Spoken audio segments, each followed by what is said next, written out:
Welcome to another episode with your host, Robert E. Hansen, psychic medium, author, and public speaker.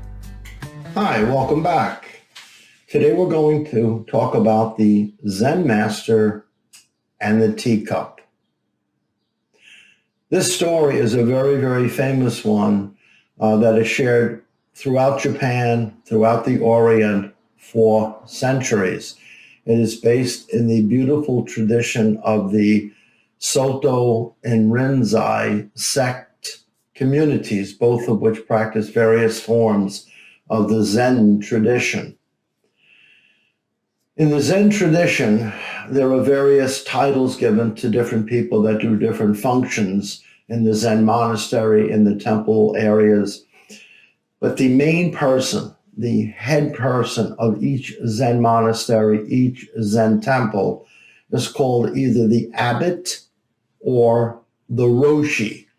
This title is given and granted by other prior Zen masters to another who has been deemed illuminated or has penetrated the veil of consciousness and confusion. Zen discipline, the practice of Zen, is a very arduous, demanding experience. People often enter into the monastic life as young adults, perhaps as early as 7, 8, 9, 10 years old, but they really begin to flourish and really make a deep commitment in their high school years. And for many, they stay on for their entire lifetimes. Other people take Zen practice in a similar way that people may attend a church or a synagogue, and they participate in meditation every so often, and they'll come to some of the ceremonies, and they move along through their lives pretty much in the way they normally do, with some of the Zen tradition woven into their skin, as it were. In many religions, the human experience is discussed. In Catholicism, Hinduism, Judaism, and so on and so on. We discuss our sufferings, our joys, our sorrows, our happiness, our fears, our anxieties.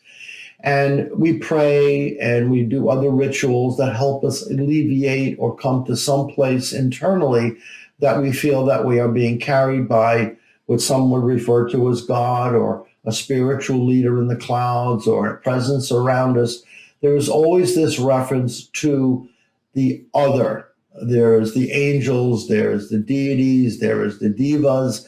There are many, many different terms that are given to which we kind of look to help and look for guidance outside of ourselves. Along comes this fellow several thousand years ago named the Buddha.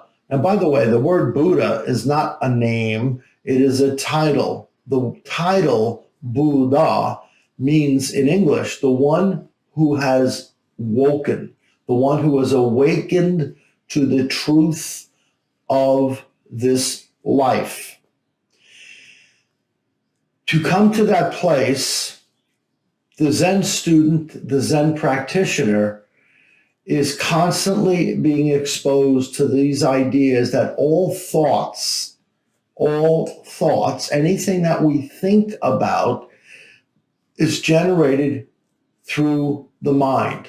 The mind becomes the great source of our happiness, and the mind becomes the great source of our sorrow. It's very easy. If you think about something that makes you happy, you get this sense of elation. If you are dealing with something that is very heartbreaking, very sad, of course, your thoughts are dark and more painful, right? In the Zen tradition, however, they ask you to penetrate thought, not to get rid of thought. We all need thought to, pay our bills and put gas in the car and remember how to drive to the local store. And this is true of the Zen community as well. There is not an absence of memory. However, memory is not considered to be a very big thing. It is used only when it's necessary. What is most important to the Zen practitioner is the present moment, being in the present moment without the present moment being cluttered by opinions, religious beliefs, other identities, forced teachings, and so on and so on and so on.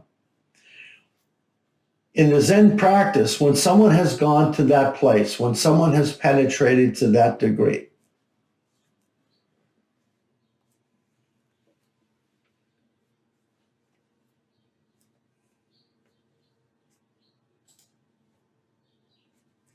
not doing it again.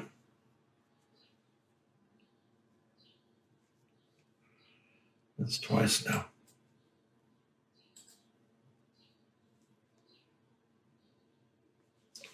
When someone has penetrated to that degree, there is this wisdom that grows within inside of them. And by the way, I'm sorry for that little blip. The system went off and on again. I'm sorry about that, but let's continue, please. So there is this penetration, this deep experience seems to explode inside of many of these Zen students, but it doesn't last. But there are certain people who have a complete shift in conscious, in spiritual practice, and they become, or what is classified as, an enlightened being. They are free from all the bondage of thinking. They are free from the pulls of the world. Do they experience some form of suffering? Yes, because they're a human being. They will stub their toe and have something may fall on their knee and they may get hurt, and they do sense death and grief and so on, but they see it as the movement of life. They're not attached to it. They don't hold on to it. They simply experience it and let it move on through their system. In other cultures, this is not quite the case. People tend to hold on to things. They accumulate knowledge. They accumulate wisdom. They hold on to grief. They hold on to love. They don't want to separate from anything. And this has been known over the centuries to cause most human beings to have great suffering. And thus the Buddha was the first one really to penetrate this understanding. In the Zen practice, when someone reaches this point of clarity, other Zen masters kind of gather. It's kind of a collection of similar or the same one mind. And they acknowledge the presence of another who has come to this place. They call this moment Kensho, the moment of being hit by lightning. It's an awakening that has happened. It's kind of like a mini explosion that has gone on inside the being. And in a very maybe distant way, it's almost like deeply falling in love with somebody that has this complete sense of joy and peace that is connected to it. There's an ecstasy involved in it. And it really does not leave them. They don't walk around all day giggling and laughing, but there's a deep sense of peace and calm. That being said, there was another Zen master who suggested he was an enlightened Zen master. He heard about an authentic Zen master, which he also believed he was, living some distance away. Now, back in those days, to travel from point A to point B was an arduous task. It took months by foot to get from one Zen place to another. So this wannabe Zen master took off and decided that he was going to meet the real Zen master and show him that he too was one of them and that he was enlightened. And when he approached the Zen master's home, which was in the woods, kind of a modest little house, a little hut, the true Zen master, as soon as he met him, he knew that he was not authentic. But being a gentleman and respectful, he invited him in to sit and talk. They began to discuss various principles about the Zen tradition, certain insights, certain wisdoms. And as I momently ago shared, he knew immediately that this guy was not really authentic. He had a lot of information. He had a lot of knowledge. He had spent time in practice. There was no question about it. But he had not shifted. He was really quite full of himself. His ego was quite big. And he sat there kind of with his arms crossed saying, I'm just like you. I'm enlightened just like you. How come a lot of people are not coming to me and they all seem to be coming to you? So the Zen master simply smiled and said, well, you know what? Let's take a break. I'd like to have some tea. Now, offering tea is not only a courtesy in the tradition, but for the head Zen master to bring the tea himself is a great sign of humility. And he placed the teacups, one in front of himself, one in front of his guest. And he said, would you like some tea? And of course, the wannabe Zen master said, yes, I would like some tea. And the Zen master began pouring the tea.